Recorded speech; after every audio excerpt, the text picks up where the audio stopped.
नमस्कार, स्वागत है आपका ओंकार न्यूज पर। मैं आपके साथ रवि राजपूत। वहीं प्रयागराज में माफिया अतीक अहमद के दफ्तर पर फर्श और दीवारों पर लाल रंग के खून के धब्बे मिले हैं, जिसके बाद से हड़कंप मचा हुआ है।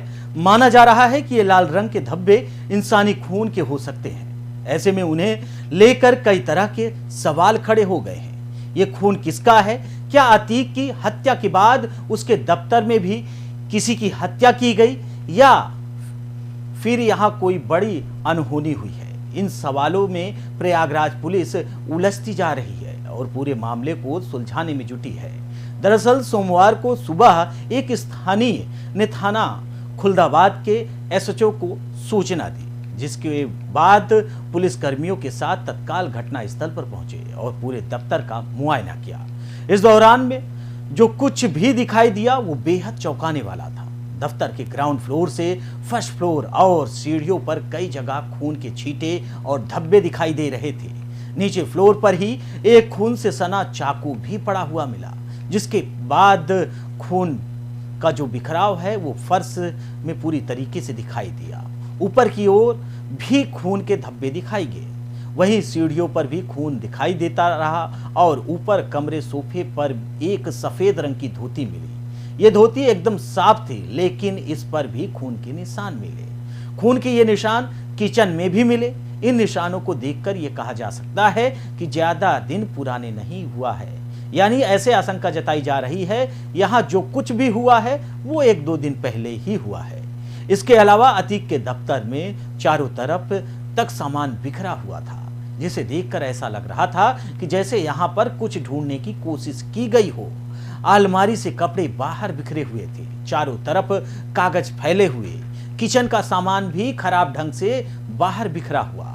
वहीं क्या अतीक के दफ्तर के अंदर किसी की हत्या की गई, या इनके पीछे की कहानी कुछ और है?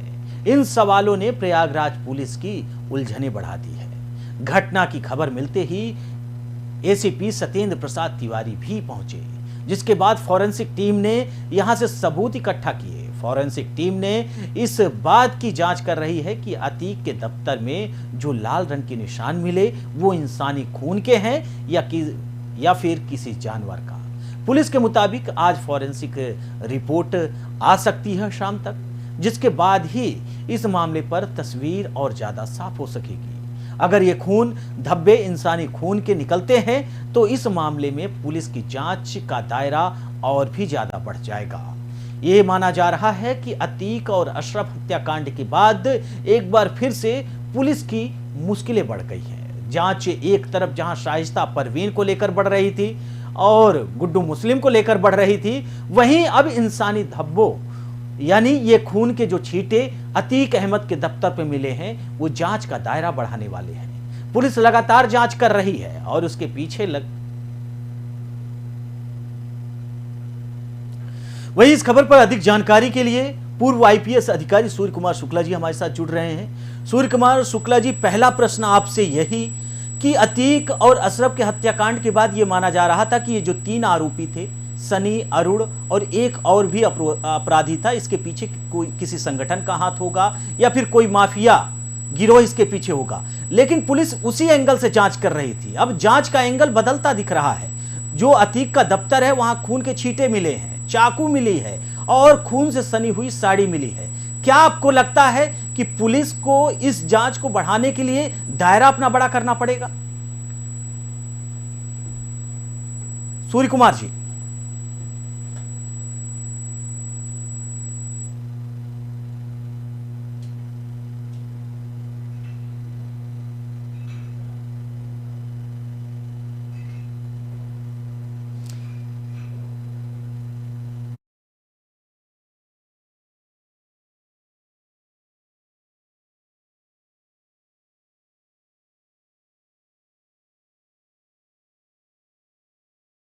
पा रही है, लेकिन आपको बता दें पुलिस लगातार इस मामले में उलझती नजर आ रही है। अभी तक ये माना जा रहा था कि अतीक और अशरफ की हत्याकांड के बाद पुलिस का जो दायरा है जांच का वो शाइस्ता परवीन और गुड्डू मुस्लिम को लेकर है। लगातार उनकी तलाश जारी अभी भी है, लेकिन अचानक अतीक अहमद के दफ्तर पर खून के छींटे मिलना पुलिस को सोचने पर मजबूर कर रही है। वहीं इंटेलिजेंस समेत तमाम पुलिस के जो आला ऑफिसर्स हैं वो पूरी तरीके से इस खून के धब्बे की जांच करने में लगे हैं कि ये इंसानी खून होगा या फिर जानवर का खून। यहां पे सिर्फ और सिर्फ ये दहशत और जांच को दूसरी तरफ मोड़ने का एक साजिश और एक नजरिया बदलने की तरीका है। फिलहाल ये जांच का प्रतीक है और जांच आगे की जा रही है। लेकिन सवाल यह कि अतीक अशरफ हत्याकांड के बाद लगातार जो पुलिस इन्वेस्टिगेट कर रही है, लगातार जांच कर रही है, आए दिन शाइस्ता परवीन को लेकर जगह जगह छापेमारी की जा रही है। वहीं आज अशरफ के ससुराल में पुलिस ने दबिश दी, छापेमारी की। यह माना जा रहा था कि शाइस्ता परवीन वहां पर मौजूद होगी, जिसके बाद पुलिस को इस बात की जानकारी लगी। फिलहाल पुलिस को सफलता नहीं मिली है, लेकिन वहीं दूसरी तरफ गुड्डू मुस्लिम को लेकर भी छत्तीसगढ़ से खबरें आ रही थी कि छत्तीसगढ़ में गुड्डू मुस्लिम छिपा हुआ है। फिलहाल पुलिस लगातार जांच कर रही है और अलग अलग शहरों में छापेमारी भी कर रही है। लेकिन सवाल है कि क्या अतीक अहमद के दफ्तर में ये खून के जो छींटे मिले, क्या इंसानी खून के छींटे हैं? अगर इंसानी खून के छींटे हैं तो क्या इसके पीछे किसी माफिया या किसी अन्य गिरोह का हाथ है, या फिर जो अभी एक एंगल पे ये जांच की प्रक्रिया पुलिस के द्वारा चल रही थी, इस जांच के दायरे को बढ़ाने का एक तजुर्बा बनाया गया है।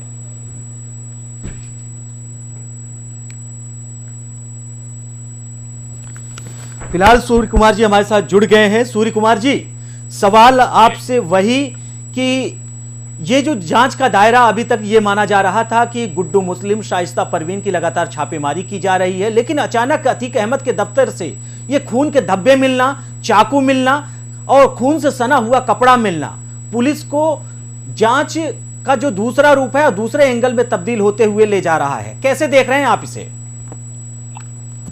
इसमें कोई ऐसे दूसरे एंगल की बात नहीं है। अगर मान लीजिए कि एकाएक ये सूचना मिली है कि वहाँ खून लगा कपड़ा और साथ में कुछ एक चाकू इस तरह मिला है, तो ये कोई ताज्जुब की बात नहीं। आपने सुना ही होगा कि पुलिस ने उसको जांच के लिए भेजा है कि भाई चेक करो कि ये चाकू में लगा हुआ खून और धब्बे जो खून के हैं, कपड़े में जो खून लगा है, ये आदमी का खून है या किसी जानवर का खून है। कभी कभी होता है कि किसी ने पुलिस का ध्यान भटकाने के लिए, कुछ शरारत के लिए कोई जानवर का खून मान लो हो सकता है कि डाल दिया हो वहां, और उसकी वजह से पुलिस का ध्यान भटकाने की कोशिश की हो कि जो मुख्य मुलजिमों की गिरफ्तारी का प्रयास हो रहा है उसमें पुलिस डाइवर्ट हो, बाधा पड़े।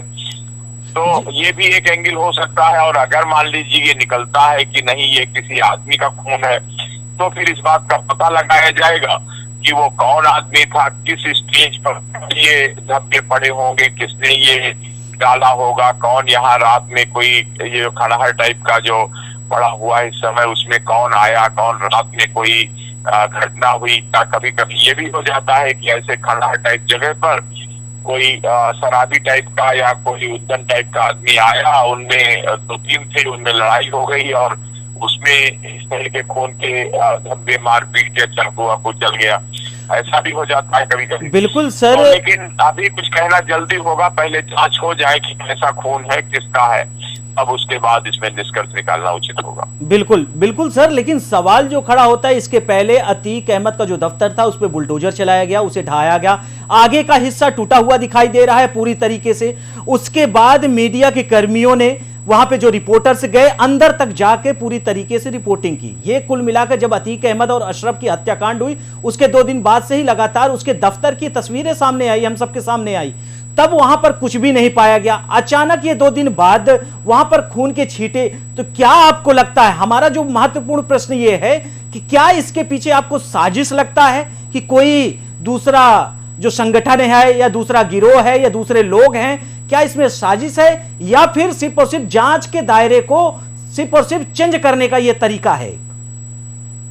ये अभी कहना थोड़ा जल्दी होगा, क्योंकि जांच से ये क्लियर हो जाए कि आदमी का खून है कि कोई बनाई हुई बात है, कोई जानवर का खून। क्योंकि उस एरिया में कई कसाई लोग भी रहते हैं, तो वहां जानवर काटे जाने की, यानी कि ये जो काटते हैं, भैंस काटते हैं, इसका भी खून वहां पर हो सकता है।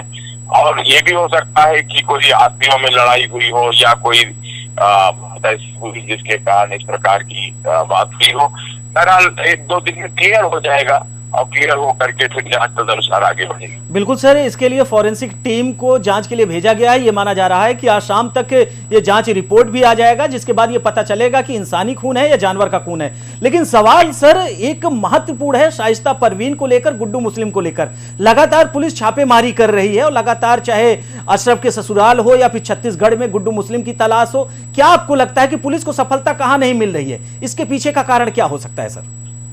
इसके पीछे का एक ही कारण है कि ये देख लीजिए कि जो आपराधिक मानसिकता का स्तर है वो इतना बढ़ चुका है, और यह दूसरे शब्दों में कहें कि अब कानून का डर और पुलिस से पकड़े जाने का डर इतना बढ़ चुका है कि अब उनकी हिम्मत नहीं पड़ रही है। पहले तो इतना अभ्यस्त और चालाक है ये लोग कि जैसे छिपने के लिए इतने दूर दूर चले जाते हैं। जैसे आपने सुना होगा गुड्डू मुस्लिम की लोकेशन कर्नाटक मिली थी, या कि शाइस्ता की लोकेशन बार बार बदलने की बात सामने आई थी।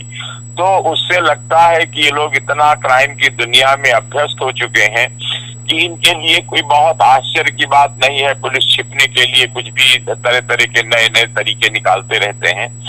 और ये भी है साथ में कि अब उनको अतीक, अशरफ और असद का इनकाउंटर में मारे जाने के बाद ये डर सता रहा है कि कहीं हम भी ना मारे जाएं पुलिस मुठभेड़ में, क्योंकि ये दुस्साहसी भी हैं, पुलिस पर वार भी करते हैं छिपकर, और फिर उसके बाद बचने के लिए भी वार करते हैं। तो मारे न जाए इसके लिए संभव है कि बचने का प्रयास कर रहे हैं, वरना कोई सामान्य व्यक्ति क्या ऐसा होगा? और बताइए ये कहाँ तक वाजिब है कि किसी के घर के अतीक मारे गए और अशरफ यानी कि उनका भाई बेटा वो सब मारे गए, लेकिन फिर भी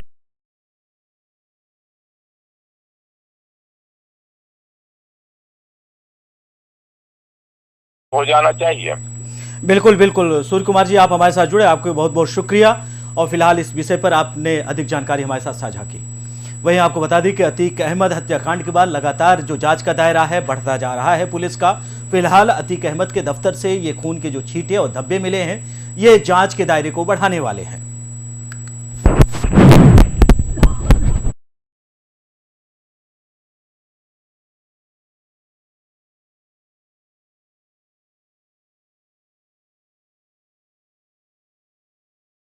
बता दें कि पुलिस का जो जांच का दायरा है वो लगातार बढ़ता जा रहा है। सवाल यह है कि गुड्डू मुस्लिम की तलाश और शाइस्ता परवीन की तलाश के पीछे लगातार पुलिस से लगी हुई है, लेकिन उसके पहले अचानक अतीक अहमद के दफ्तर से खून के धब्बे और छींटे मिलना, ये क्या इसके पीछे किसी संगठन या किसी माफिया या किसी शख्स का हाथ है? फिलहाल ये चर्चा और जांच का विषय है, लेकिन सवाल तो कई खड़े हो रहे हैं। वहीं पुलिस लगातार इस पर जांच भी कर रही है, लेकिन दूसरी तरफ एक ये चौंकाने वाली खबर आ रही है कि शाइस्ता परवीन को लेकर तमाम पुलिस जो अलग अलग जगहों पर छापेमारी कर रही है, लेकिन पुलिस को कहीं से भी शाइस्ता परवीन की गिरफ्तारी की जो मजबूत कड़ी है वो नहीं मिल पा रही है। वहीं गुड्डू मुस्लिम को लेकर सवाल यह है कि गुड्डू मुस्लिम और शाइस्ता परवीन को अभी तक पुलिस गिरफ्तार नहीं कर पाई, इसके पीछे कारण क्या है? क्या इनका सही लोकेशन नहीं मिल पा रहा है, या फिर शाइस्ता परवीन अभी भी अंडरग्राउंड है, या फिर शाइस्ता, क्योंकि जो भी अतीक अहमद के दफ्तर से जो चूड़ियां मिली और साड़ी मिले जिसमें खून से लथपथ साड़ी थी फिलहाल, और पूरी तरीके से जो सीढ़ियां थी वो खून से पूरी तरीके से रंगी रही, और किचन में भी खून के धब्बे मिले।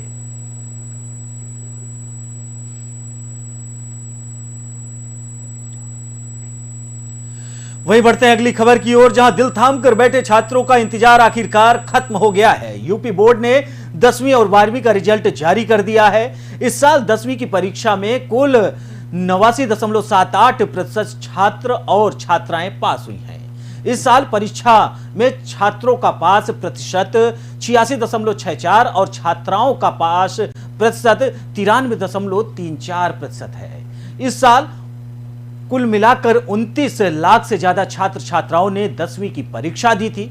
सीतापुर की छात्रा प्रियांशी सोनी ने यूपी बोर्ड 10वीं की परीक्षा में 600 में से 590 अंक लाकर प्रदेश में टॉप किया है।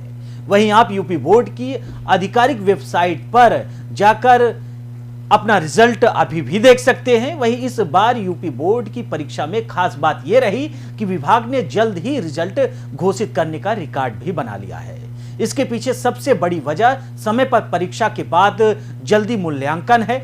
बता दें कि यूपी बोर्ड की 10वीं और 12वीं की परीक्षा 16 फरवरी से शुरू हुई थी और 4 मार्च तक खत्म हो गई थी। उसके बाद 18 मार्च से उत्तर पुस्तिकाओं के मूल्यांकन का काम शुरू हुआ। पहली बार सबसे कम समय में सिर्फ 14 दिन में मूल्यांकन का काम पूरा कर लिया गया। वहीं इस बार सबसे ज्यादा परीक्षाओं को मूल्यांकन के काम में लगाया गया था। प्रदेश भर में 258 मूल्यांकन केंद्रों पर रविवार और अवकाश के दिनों में भी मूल्यांकन का काम चलता रहा। इससे रिजल्ट जल्द तैयार होने के रास्ते भी साफ हो गए थे। मूल्यांकन के बाद रिजल्ट की प्रक्रिया के लिए गोपनीयता के साथ ही डेटा फीडिंग का भी काम हुआ था। यानी कि इस बार उत्तर प्रदेश सरकार ने 10वीं और 12वीं का रिजल्ट सही समय पर घोषित कर दिया और एक रिकॉर्ड बनाया है। नहीं तो इसके पहले 10वीं और 12वीं के रिजल्ट घोषित होने में मई का महीना आ जाता था।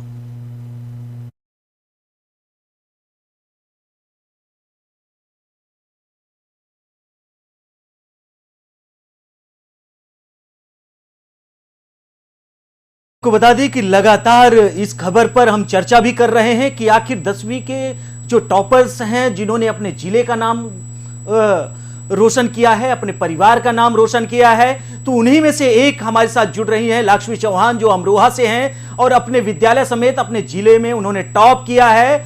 लाक्ष्मी जी हमारे साथ जुड़ रहे हैं। पहली बात, लाक्ष्मी जी आपको बहुत बहुत शुभकामनाएं। आपने इतने अधिक अंक लाकर अपने जिले का और अपने परिवार का मान बढ़ाया है और स्कूल का भी मान बढ़ाया है। इस अंक पाकर आपको कितनी खुशी हो रही है? लाक्ष्मी जी, हमारी आवाज पहुंच रही है आप तक?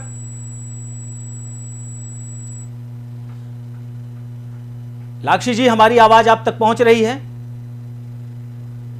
फिलहाल किसी टेक्निकल इशू की वजह से लाक्ष्मी जी तक हमारी आवाज नहीं पहुंच पा रही है, लेकिन आपको बता दें कि लाक्ष्मी जी अमरोहा जिले में टॉप किए हैं। उनका मार्क्स जो रहा 93.16% उन्होंने लाकर अपने परिवार और अपने स्कूल और अमरोहा का मान बढ़ाया है। आपको बता दें कि लगातार आज बस 10वीं और 12वीं का रिजल्ट आया, जिसके बाद जो उत्कृष्ट छात्र हैं वो लगातार टीवी में सुर्खियां बने हुए हैं और लगातार अपने परिवार और अपने समाज का नाम रोशन कर रहे हैं। लेकिन आपको बता दें कि उत्तर प्रदेश सरकार ने भी एक रिजल्ट लाने में एक रिकॉर्ड बनाया है। इसके पहले 10वीं और 12वीं के रिजल्ट आने में मई का महीना आ जाता था, लेकिन उसके बाद मूल्यांकन की जो प्रक्रिया है महीनों भर चलती थी। लेकिन इस बार 14 दिन में मूल्यांकन का पूरा काम कर लिया गया। वहीं इस बार सबसे ज्यादा परीक्षकों को मूल्यांकन के काम में लगाया गया। ये एक बड़ी खबर है। आपको बता दें कि उत्तर प्रदेश सरकार भी पूरी तरीके से रिजल्ट घोषित करने में रिकॉर्ड बनाई है। वहीं लाक्ष्मी जी हमारे साथ एक बार फिर से जुड़ चुकी हैं। लाक्ष्मी जी, सवाल वही कि आपने अपने परिवार, अपने समाज और अपने स्कूल और अमरोहा का नाम बढ़ाया है। फिलहाल इस खुशी के अवसर पर हमारी शुभकामनाएं आपके साथ है, लेकिन आप इस खुशी को कैसे बयां कर सकती हैं लाक्ष्मी जी?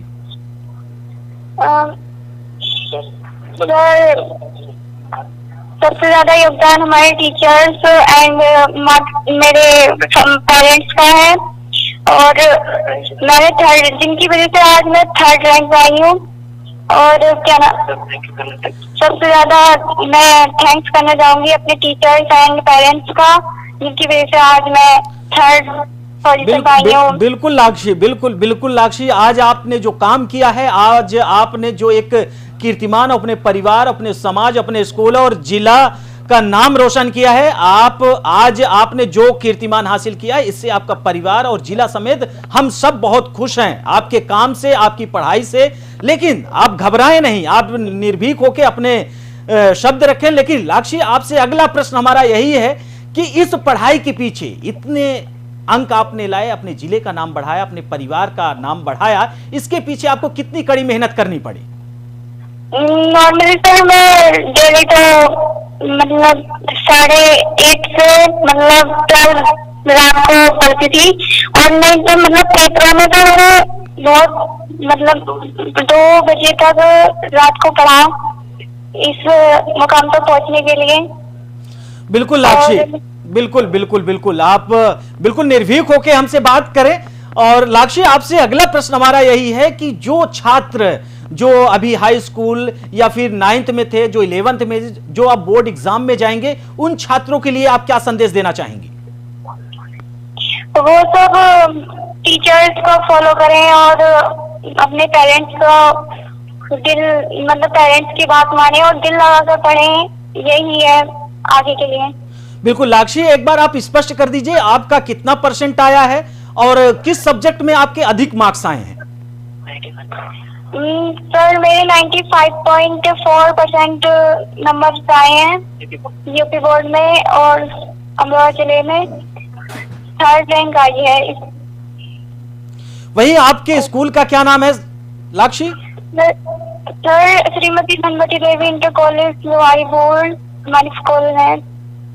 बिल्कुल लाक्षी, और एक अहम प्रश्न आपसे कि जब हाई स्कूल और इंटर में जब बोर्ड एग्जाम होता है तो घर में जो माता पिता होते हैं, जो भाई होते हैं बड़े, वो बच्चों को पढ़ने के लिए अधिक डांटते हैं और उन्हें ज्यादा पढ़ाई में समय देने के लिए कहते हैं। क्या आपके साथ भी ऐसा ही रहा? आपके परिवार, आपके जो पेरेंट्स रहे, आपके जो भाई रहे, उन्होंने आपको पढ़ाई के प्रति ज्यादा समय देने के लिए कहा, या फिर जैसे काम का समय होता है, महिला होने और लड़की होने के नाते घर का भी काम करना पड़ता है, तो क्या आपने पढ़ाई में ज्यादा समय दिया, या फिर ये जो मार्क्स आए सिर्फ और सिर्फ एक होता है एक टैलेंट का आपका नजेरा?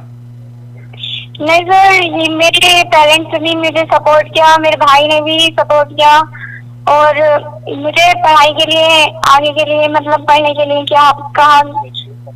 मम्मी मेरी मम्मा यही चाहती है कि मतलब घर का काम नहीं करें, पढ़ने में लगे, मतलब ज्यादा से ज्यादा पढ़ें, आगे बढ़ें देश के लिए, इसलिए कोई बिल्कुल प्रेशर नहीं था। बिल्कुल लाक्षी, और आपसे हमारा एक महत्वपूर्ण प्रश्न और लास्ट प्रश्न है, आप आगे आपकी ख्वाहिश क्या है, क्या बनना चाहती हैं आप? मैं आगे के लिए पीएचडी करना चाहती हूँ और फिजिक्स से। अच्छा, फिजिक्स से आप पीएचडी करना चाहिए। हमारी बहुत बहुत शुभकामनाएं हैं आपके साथ कि आगे आप पीएचडी से और फिजिक्स से पीएचडी करें और देश और प्रदेश का भी नाम रोशन करें। बहुत बहुत शुभकामनाएं लाक्षी आपको। Thank you sir. आपको बता दें कि लगातार आज हाई स्कूल और इंटर का रिजल्ट आया है यूपी बोर्ड का, और जिसमें काफी बच्चों ने अपने प्रदेश, अपने अभिभावकों, अपने परिवार का, अपने समाज का नाम रोशन किया है। वहीं उन्हीं में से एक थी लाक्षी, जिन्होंने अमरोहा जिलों का नाम रोशन किया है। आपको बता दें कि प्रियांशी ने यूपी में टॉप किया है। प्रियांशी सोनी यूपी की टॉपर रही हैं। वहीं इस बार उत्तर प्रदेश सरकार ने भी एक अहम रिकॉर्ड बनाया है, कम समय में मूल्यांकन किया है। महज 14 दिनों में मूल्यांकन प्रक्रिया पूरी की है। उसके बाद सरकार ने आज रिजल्ट घोषित किया है। फिलहाल इस बुलेटिन में हमारे साथ इतना ही। बाकी देश दुनिया की तमाम बड़ी खबरों से जुड़ने के लिए देखते रहिए ओंकार न्यूज। नमस्कार।